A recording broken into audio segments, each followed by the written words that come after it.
Right, so I'm going to start playing around with this network video recorder and this thing here, which I got from Banggood. But first things first, I've got to figure out all the bits and pieces. Now, this is bugging me too much before I even start. With the LED alignment in here just being so far off, it's just annoying. So, this is the PoE switch, which, as long as I've interpreted the function correctly, will try this. It's too big. Right. Yeah. So as I say, the PoE switch should provide power to cameras and so on.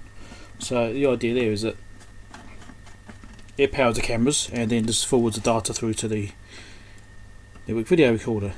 At least that's the belief. I'm sure I've got that understanding correct. Now, networking isn't something I'm particularly big on. I don't have a lot of knowledge about it. It's something I'm still kind of learning myself. So yeah, interesting configuration in there.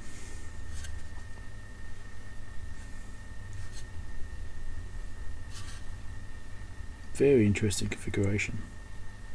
So you've got these sub boards here, which are probably the PoE aspects. So there's some little headers there, take it down to the main board, and these look suspiciously like voltage regulators. I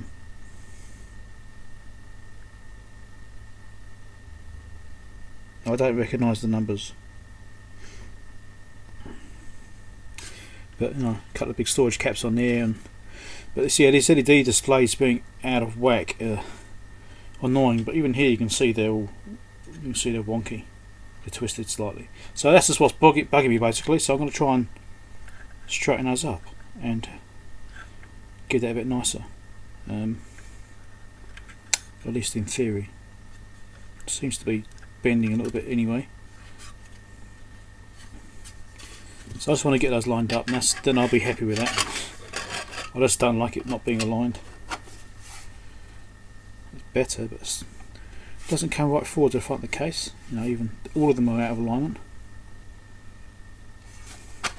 I think I need to bend them all slightly to the right, or the left, depending which way you look at it, I suppose.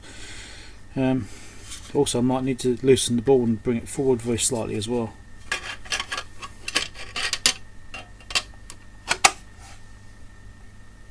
I mean, they're much closer now. Just want those to come forward, so they're actually in those holes. I mean, I know I'm just being a bit, I don't know, fussy, I suppose. So let's just loosen this board off a little bit, and just see how much play is in those screws, and see if I can shift it forwards. Yeah, a little bit, not much.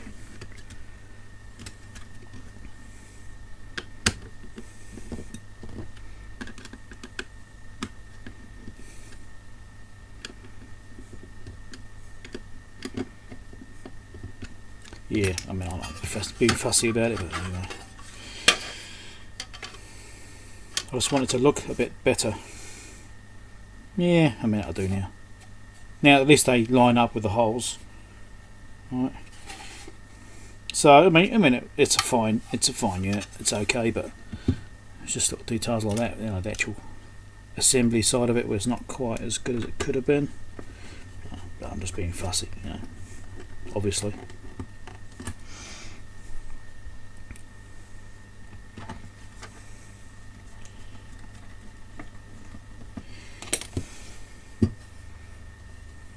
I mean, these ones are protruding very slightly.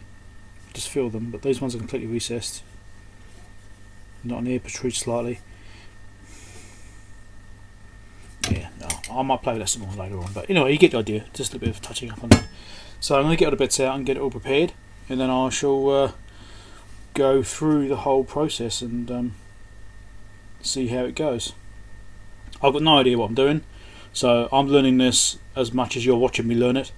It could be entertaining. There's bound to be people there going, "Oi, do that." But I don't have a clue. So there we go. It's plugged into power. If I just repower it, see what it does. There you go. Interesting, it makes like a arcing sound when I first plug it in. Listen. Hear that? That's a little bit concerning. How much current is in this thing? It's 48 volts as well, so yeah, I don't know. So let's put that to one side. Next thing, the NVR. So this was very kindly, generously offered to me by Banggood for free. So, well, I requested this and they said, yep, sure.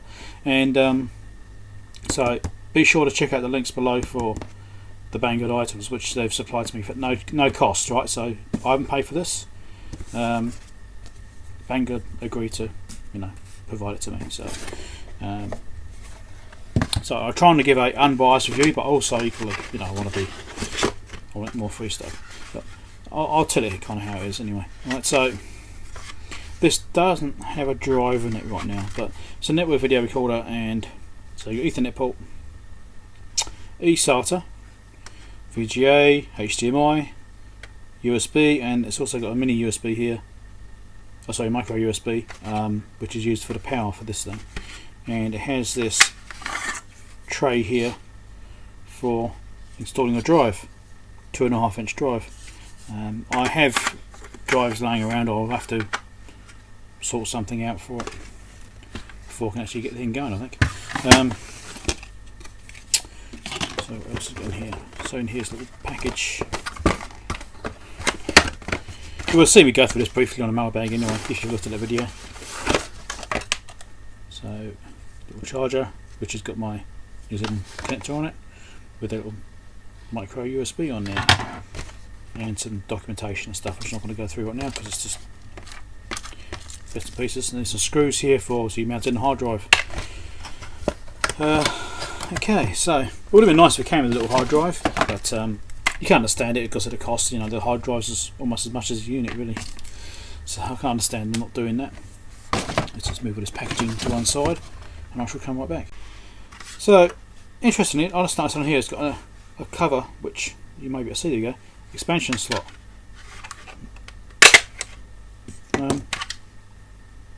Interesting. I wonder what that does. Must have some kind of function. You wouldn't have designed it like it otherwise. So that's going to require some further investigation, I think. Anyway, so I need to sort out a hard drive for this thing before I do anything else, and I shall look at powering it up and go to the next stage. Alright, so I have this spare hard drive in this external case here. I'm just going to try and pop it out. This is a 1 gigabyte drive. Sorry, 1 terabyte drive. Seagate, Momentus. There's nothing on this. I just checked it. It's empty. So it's obviously a spare drive, and I shall fit this. Alright, so let's check which way around this thing's supposed to go. Looks like it's supposed to go that way around. Let's have a look. Yep, that's correct. So I need to mount it that way up in this case, which is fine.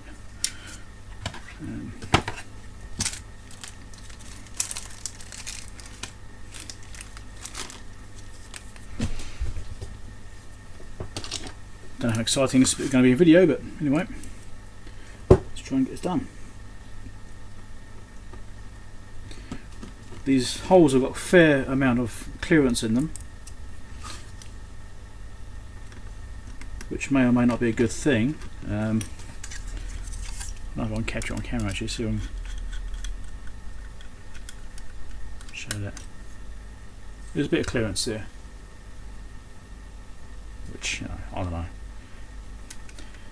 Being as it's a alignment issue, you've got to get things lined up. That may or may not matter. It's actually held quite nicely by this caddy. It's gripping the sides, it's holding it in place quite nicely, so it makes it a bit easier to fit actually. But, I'm just going to put all the screws in and tighten up and see how the alignment feels when I try and plug it in.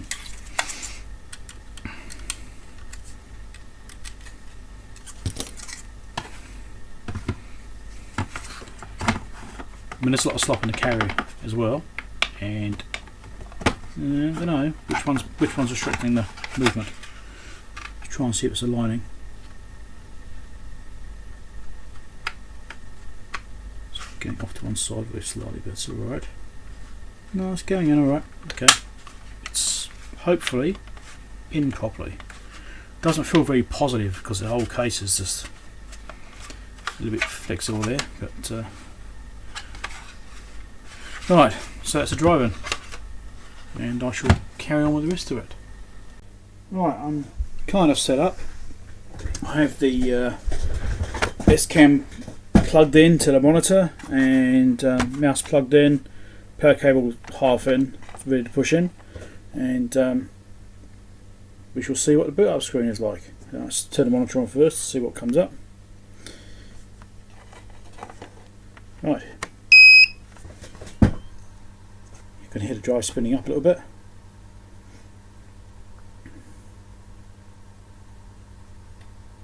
So that's obviously doing a 4x3 display. That's fine. I mean, at least on the boot screen. We'll see if it changes.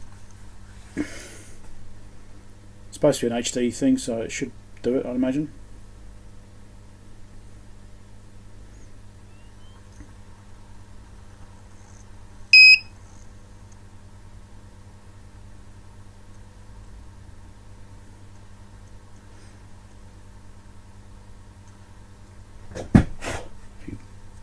Hairs around the place. Dear. Right. So there we go. It's showing 16 channels. Now, has date and time in the corner, but the date's correct, but the time's currently wrong. So I'll have to correct that, but it's not a big deal.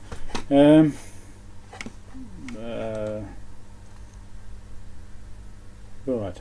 These are all greyed out. Looks of it. All greyed. These aren't, so that's probably just for the display configurations, I'm guessing. Yeah, so alright, and there's a start menu, user guide. No, I don't read manuals unless I need to. Device time. Oh, it hides and shows it. Okay, I'll turn it back on again. Login. Let's see what this does. Let's assume it's default.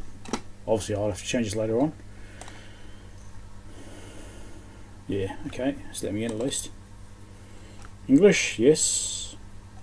Next time don't show. I think I'll leave that as it is for now. PAL, yes. 19, yep, that's the correct resolution. Obviously it's on screen anyway. Work states. Oh, it's for the resolution sizes. So I'll stick with the default one. This mouse is not working very well on this pad.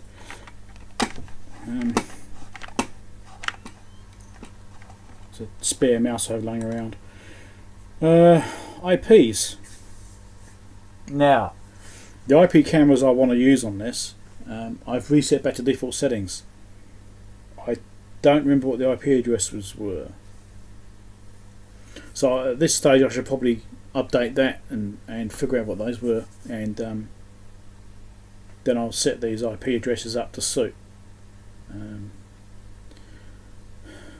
I do want to use the HCP.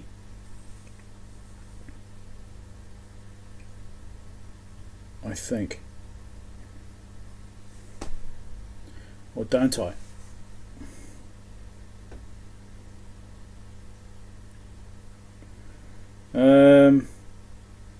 That's a good question actually. I mean, DHCP hands out IP addresses, alright? When a device connects to it, it says it queries it and it gives it an IP address. The cameras have a fixed IP address. So I think maybe I don't actually need to use DHCP, but I still need to configure these aspects so it has the correct ranges, you know, so the IP address range has to be within the range of what the cameras are. So I need to go and look at that. So I'll go and sort it out and then I shall come back. Okay, so the camera default IP address is 0.10. So this bloody mouse is awful. I need to do something about this mouse. I should be right back. Right, I've got my special mouse pad. I actually got this off my brother-in-law. He went overseas and he's having to clear out of all his stuff, and he gave me that mouse pad. It's actually quite nice. Quite like it. So what I'm going to do here is I'm going to, at least initially, I'm going to put these into the same same IP range. Why can't I delete that? Really?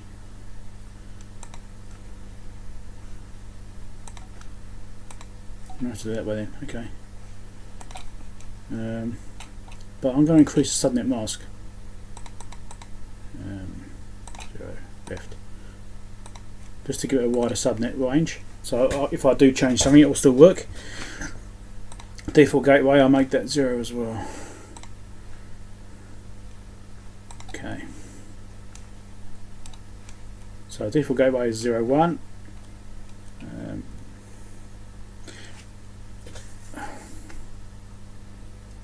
This will be my internet gateway eventually, so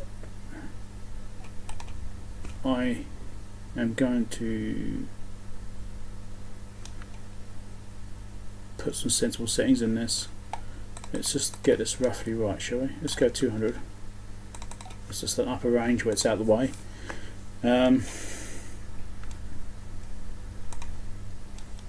Just go 5.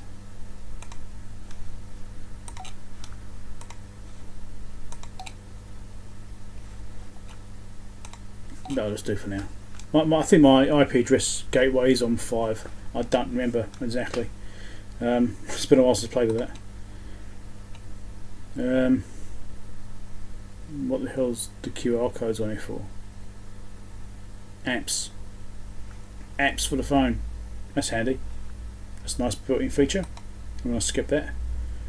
Device ID. IP channel manual. Yes. Let's see. Channel 1. Protocol. ONVIF. Yeah, okay. I think that's what the cameras are using. Address 192.168.0.10. Device type.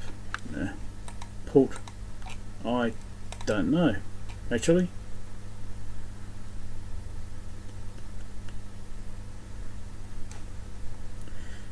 I don't actually know what port it's supposed to use. And all these are still default because I've loaded the cameras as default settings. Also, I'm going to change this later on, so although you can see what I'm typing in, it doesn't matter because by the time I publish this video I would have changed it. Okay, so it's all default settings, which is admin. Right, I'm guessing it's TCP. Let's try it. Save successfully. Right, I haven't got the camera connected yet. I wanted to just go through the setup process. Right, so it's going to be trying to use a camera. So now I've got these other options here, which allow me to access. Lots of other settings, which is very interesting.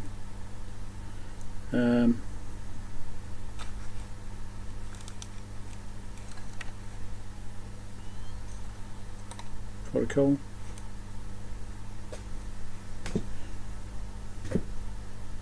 I've got no idea what any of this does. No idea.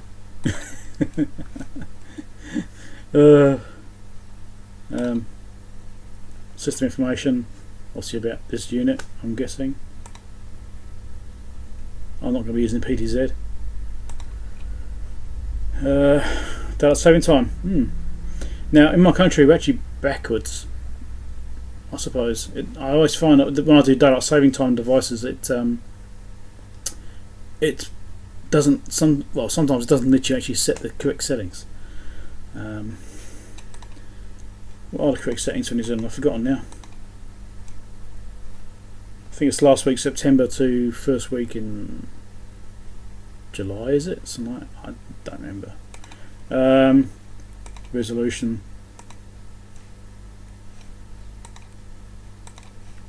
frame rate 15 frames. I mean, I believe it's 25 frames, and I think it does DD1. Bit rates go 1024. I want better quality, and we'll see how we go. I mean, I'm going to only running 4 cameras at this stage, at least.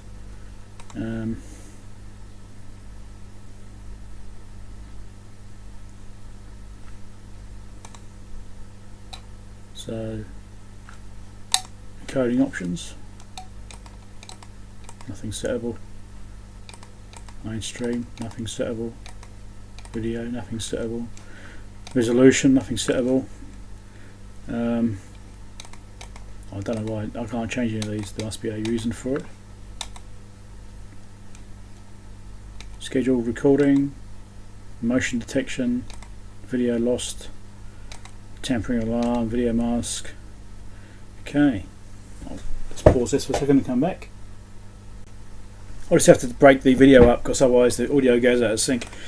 Network settings, this is where I was before in that initial configuration. DNS settings are weird. Where are they going? Those weren't, I mean, they weren't options, but yeah, interesting.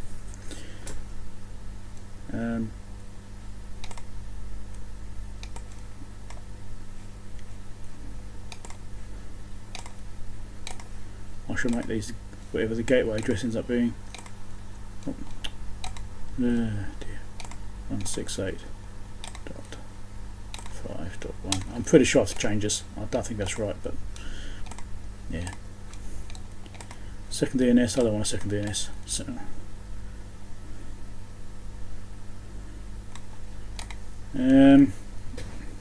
default route, NIC, apparently. Remote port, 5050, HP port. RTM people, these are obviously features which are for remote access and stuff like that. Enable Wi-Fi, enable 3G. Really?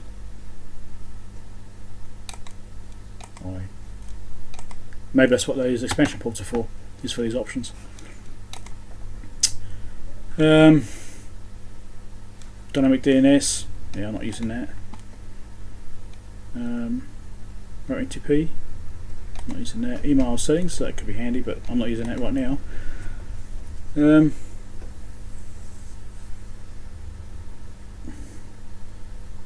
Interesting.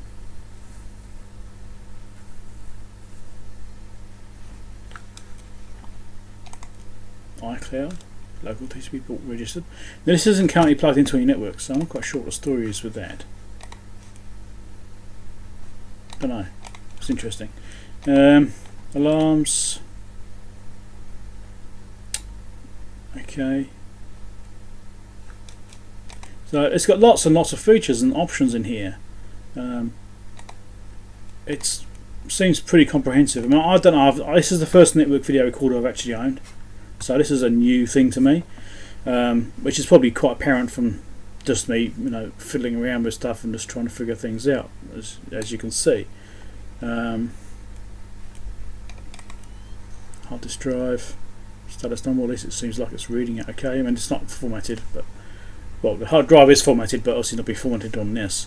It seems to be using it okay. So updates, interesting. You can do firmware updates, maintenance mode disabled. If your day, if your week. Okay, so it's like a reset schedule, which is something I'd do anyway. I don't know. I'll figure out a start time. I'll figure that out. I'll change that later on. Configuration stuff, so that's handy. So let's go back through these again. Device info. You set up a name, device ID, record replace, so it will either overwrite or stop recording when it's full. So usually you just do a looping and just overwrites the old stuff. I don't know what this stuff is. IST4. Okay, for the RS485 interface, and choose what it's doing. Okay. Just some information about the unit. Okay. And the various stream types which I showed before. So I'm going to just do that 1920 by 1080. That's what I'm going to be using. Device time. Let's set this. So the current time is not that. It is 11:36. Month, day, month, year. Here we go. Prefer that layout. Right, done. System version, so it's just display, PDZ information. So I don't use PDZ. I never have used PDZ. I've never had anything which has had it. If I did have something which had PDZ, then I should be looking at this. But I don't believe these cameras have PTZ. Maybe I should check. They might have like a zoom function or something on them. I don't know. Yeah, it's interesting QR code stuff. Interesting. Yes, I think I've got everything set the way I want it now. Right, so let's just apply and exit. Okay. So, right, now I think the next step is I try hooking a camera up and see if it actually works.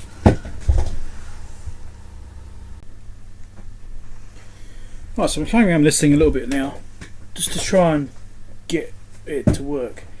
And I've been unsuccessful. So I don't think it's actually a fault of the ESCAM NVR. I think it's just incompatible with the camera. As you can see, I've got a switch here running, and I've just moved things around, so I've unplugged a little bit. I've got dodgy cables. But, so we've got the device that one is going to the ESCAM and 4 is going to the camera. PoE is active, as you can see, to the camera, and it's doing gigabit to the device, which is all good. Now, if I plug this camera through the switch to my computer instead, I can access the camera and go through its menu systems. I can't actually view the images off it because my computer's not got the necessary plugins to view the actual video. Being a Mac, it's a bit funny, but I think I've done it on the PC. When I first got the cameras, I did chuck on a laptop, I believe, and got it working that way. But so the switch is working fine, and as you can see, the ESCAM is, displays are working, and it's got these other options pop up here. But the actual camera setting stuff, I'll show you that.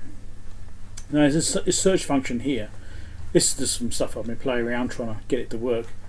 So you can search the different protocol types here.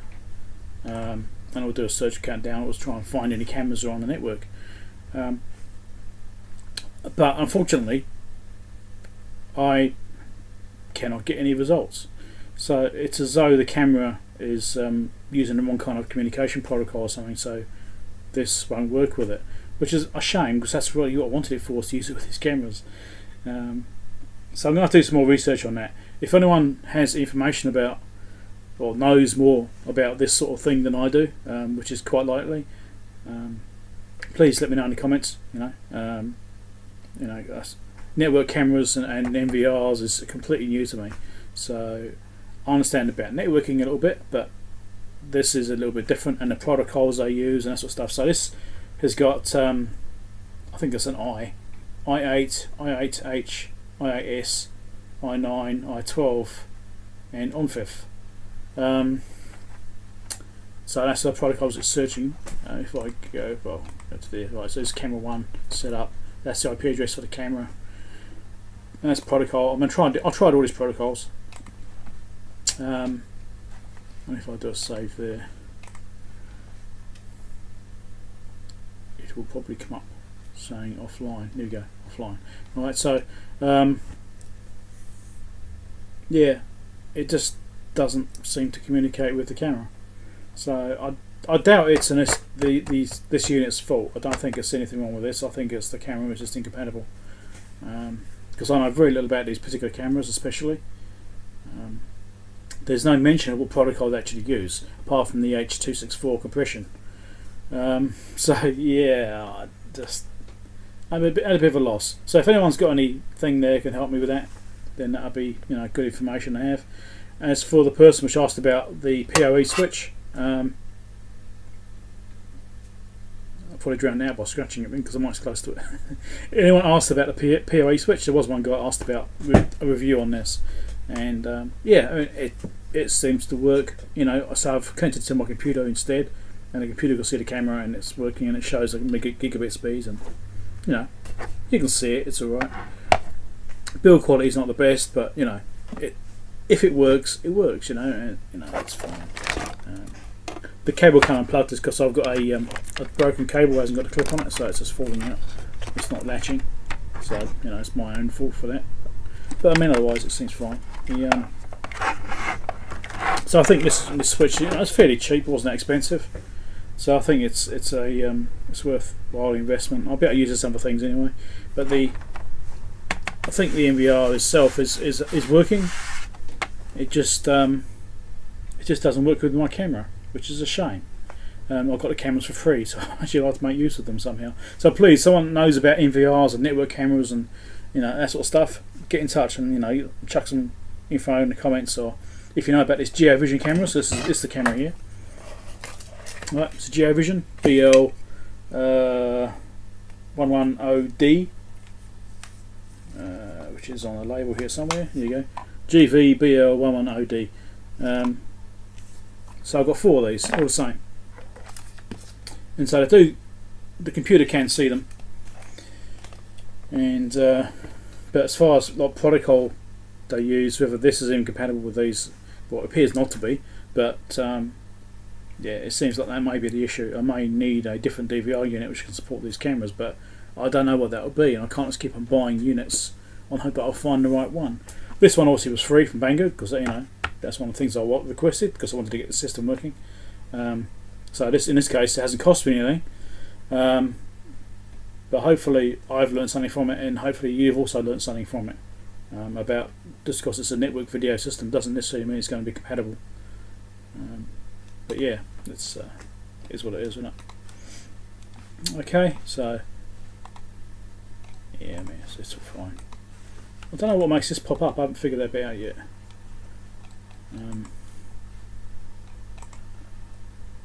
PT's air control in there.